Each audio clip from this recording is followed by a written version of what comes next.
بسم الله الرحمن الرحيم الصلاة والسلام على أشرف الأنبياء والمرسلين.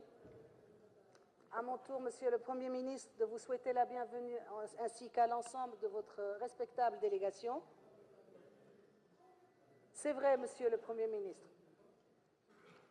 la déclaration que vous avez lue devant l'Assemblée exprime, c'est une traduction, c'est une expression du programme du président de la République, M. Mohamed Ould Abdel Aziz. C'est vrai que ce programme, c'est vrai que cette déclaration, c'est basé sur le développement d'un État de droit moderne qui améliore les conditions de vie des citoyens et préserve leur dignité. On le remercie pour les attentions particulières de plus en plus importantes consacrées aux franges vulnérables et particulièrement celles accordées aux personnes handicapées, aux veuves et aux orphelins de nos vaillants militaires.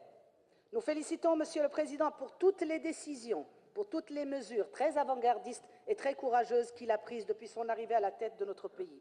Il en a fait un réel chantier de pays moderne. Je voudrais cependant attirer votre attention et celle du Président de la République sur les droits de la femme, sur la participation de la femme.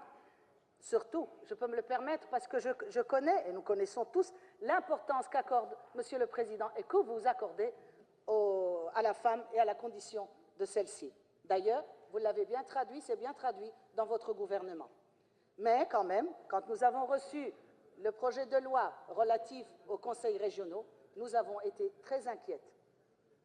Car, pour certains, on n'avait même pas atteint le 20% que prévoit la loi de 2006, les 20% du quota.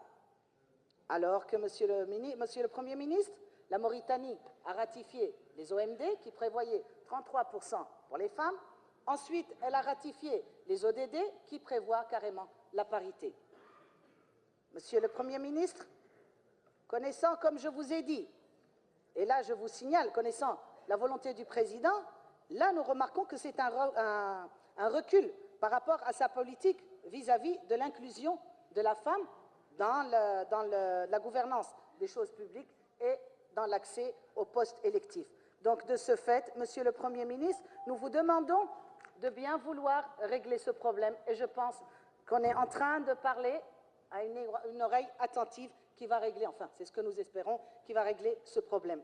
Et je sais que c'est vrai que ce projet de loi est le résultat d'un dialogue, mais je pense que tout travail humain est incomplet et que nous voudrons que vous vous atteliez en concertation avec nous les femmes à régler ce problème. Pourquoi pas ne pas proposer un autre projet de loi qui remplacera et rectifiera justement cette erreur qui est impardonnable, Monsieur le Premier ministre, surtout venant de la part de votre gouvernement et celui du Président de la République, que nous félicitons et que nous remercions pour tous les acquis que nous avons. Je vous remercie, Monsieur le Président.